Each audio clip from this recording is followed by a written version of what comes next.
So today I'll be making the highly requested landing craft. Now there are many names for this vehicle, but I'll just be calling it a landing craft. The landing crafts used in D-Day were highly requested. I mean, look at these comments. He's gonna shut down my channel. Oh god.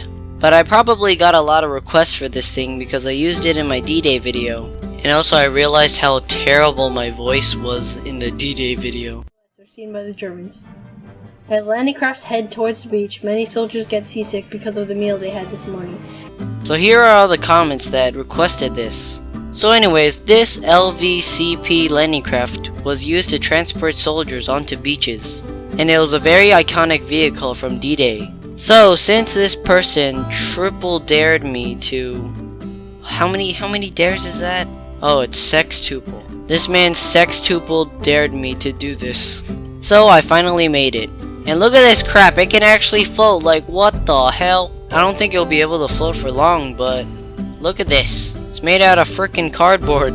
So without any further waiting, let's get into the tutorial.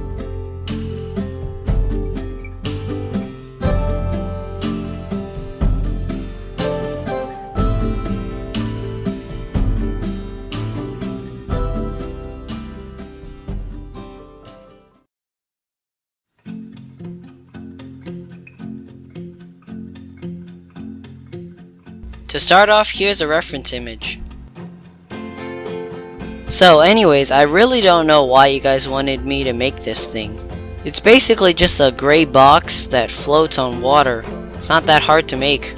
But I did make 2 other landing crafts before this one. And these landing crafts were probably the first thing I ever made for army men kind of things. And as you can see, this one has a bunch of unpainted marks because I hot glued army men into the boat so they wouldn't fall over. But since these landing crafts are very old, almost a year old, they don't look that, good. So I plan to fix that with my new one. And also, as you can see, the door on the landing craft can actually move up and down. Now these ones that I made are actually a different kind of design because people have specifically requested the LVCP. So I'll be making that one. The first thing I cut out was this flat piece of cardboard. This piece of cardboard is basically the width of the whole entire vehicle. Or should I call it boat? I'm not sure. And at the end of the cardboard I bent it up because that's how it is. Then I started gluing on walls. And also I used cardboard that had a glossy side. So I put the glossy side on the outside so it would be easier to float instead of the cardboard. So I just made this basic box shape.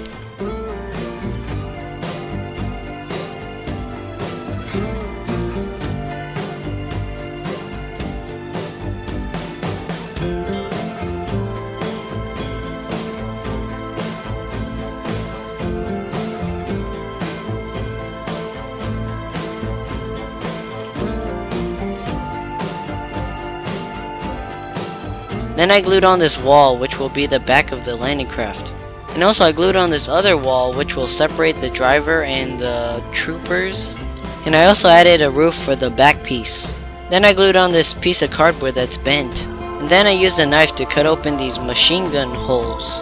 In the holes, soldiers would be sitting in there and shooting machine gun fire to cover the soldiers. So I just cut out 2 holes and lined the outside with cardboard. Now, when I was done, I had to cut out an identical piece of cardboard that would fit perfectly inside the landing craft. This would be a separate wall for the landing craft. The reason I add this is because they had like tinier walls in the inside of the thing. Just do it. It should line up just like this, and it should be a little taller than the actual walls. And then it should also slant down on the back. After I glued on the walls, I glued on these tiny little outcrops that are on the actual vehicle to provide detail. And also I made the frontal door. You can copy the door from the reference picture. Basically it's curved on the top and has a little slit in the middle. To allow the door to move up and down, I glued on this index card paper in the middle. What you do is you fold the piece of paper before gluing it on and glued one side of the folded paper into the landing craft. Then glue the other side to the door. And now the door should be able to move. Now I started adding other details to make the thing look better. But I mainly do this just to waste the scraps of cardboard that I have.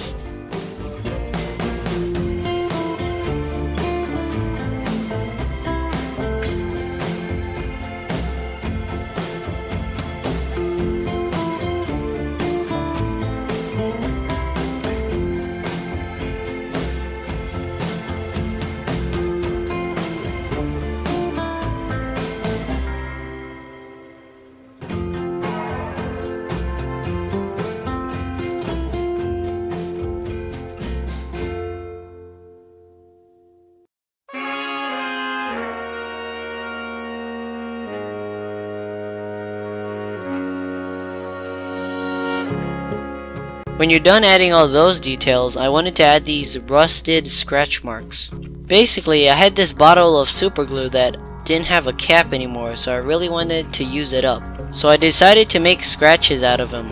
Basically what I do is I just put a bunch of super glue on the side of the vehicle. Then I use a stick or something to move the super glue and make it look like it's a scratch mark. And then it should dry, making this cool texture. And of course you can also do this with hot glue.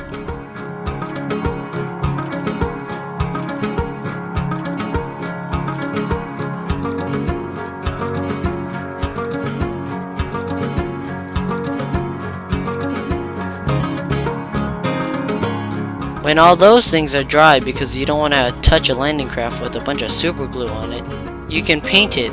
The whole entire landing craft is painted a light gray. I first painted the black glossy parts. When I was done painting the glossy parts, I diluted the paint mix. This is because the diluted paint doesn't paint well on the glossy parts, but it does on the cardboard.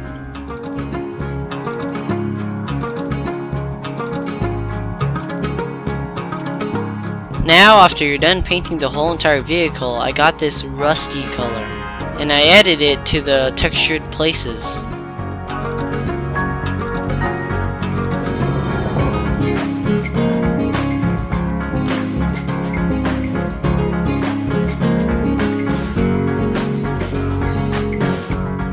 And after it's all dry, you're basically done.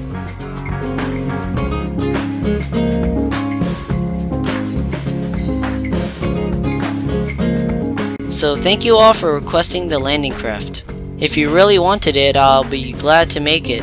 And also, if you painted the bottom of the landing craft with some gloss, I'm pretty sure it should be able to float infinitely. But that's just a theory to test out for another day.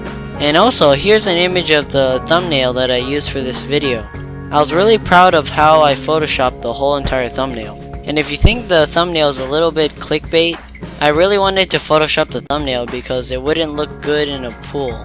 Like, what if this was the thumbnail for the video? It'll look a little weird.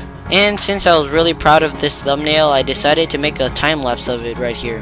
So here's an extra bonus clip if you want to watch the photoshopping. Anyways, thank you all for watching.